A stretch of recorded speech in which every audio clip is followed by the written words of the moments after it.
மதுரையில் தடையை மீறி பேரணி நடத்தியதற்காக குஷ்பு உள்ளிட்ட பாஜகவினர் கைது செய்யப்பட்டிருந்தனர். ஆட்டுமந்தை அருகே அவர்கள் அடைத்து வைக்கப்பட்டிருந்தனர். ஆடுகளை அடைத்து வைக்கும் இடத்தின் அருகே அடைத்து வைத்திருப்பதால் துர்நாற்றம் வீசுவதாக பாஜகவினர் குற்றம் சாட்டியிருந்த நிலையில் மேலும் ஆடுகளை கொண்டு வந்து மந்தையில் அடைப்பதால் குஷ்பு உள்ளிட்ட பாஜகவினர் அதிர்ச்சி அடைந்திருக்கிறார்கள். அண்மை தகவலாக பார்த்துக் கொண்டிருக்கிறோம். கூடுதல் விவரங்களை எமது செய்தியாளர் அருண் வழங்க கேட்கலாம். வணக்கம் அருண், இது குறித்தான கூடுதல் விவரங்கள். திவ்யா, மதுரையில் ஆர்ப்பாட்டம் தடையை மீறி பேரணி நடத்த முயன்ற குஷ்பு உள்ளிட்டோர் கைது செய்யப்பட்டு அடைத்து வைக்கப்பட்டுள்ள தனியார் மண்டபம் அமைந்துள்ள அந்த பகுதியில் ஆட்டு மந்தையும் அமைந்திருக்கிறது. மேலும் லாரியாக மீண்டும் ஆடுகள் அடைக்கப்படுவதால் பரபரப்பானது ஏற்பட்டிருக்கிறது. பாஜக மகளிரின் நிர்வாகி குஷ்பு உள்ளிட்ட பாஜக பெண் நிர்வாகிகள் தற்போது அதிர்ச்சியை ஏற்படுத்தியிருக்கிறது.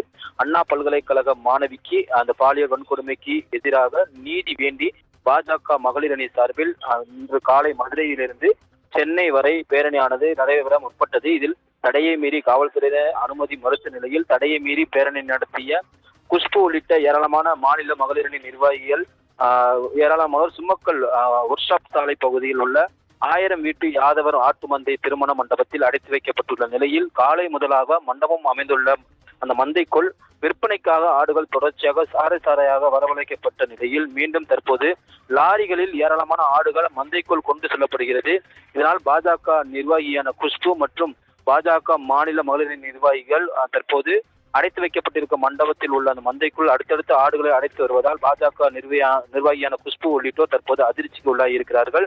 ஏற்கனவே இந்த பேரணி நடத்த முயன்றதாக கைது செய்யப்பட்ட நிலையில் தற்போது கைது செய்து அடைத்து வைக்கப்பட்டுள்ள பகுதிக்கு ஆடுகளை அழைத்து கொண்டு வந்து அடைக்கப்படுவதால் தற்போது ஒரு மகளிர் அணி நிர்வாகிகள் அனைவரும் தற்போது ஒரு கேள்வி எழுப்பி வருகிறார்கள். எங்களுடைய போராட்டத்தை சிதைக்கும் வகையில் தற்போது எங்களுடைய போராட்டத்தை ஏளனம் செய்யும் வகையில் காவல்துறையினர் இதுபோன்ற செயல்களில் ஈடுபடுவதாகவும் குற்றம் சாட்டி தற்போது அவர்கள் இந்த பரபரப்பு குற்றச்சாட்டை முன்வைத்திருக்கிறார்கள். கூடுதல் விவரங்களுக்கு நன்றி அருண்.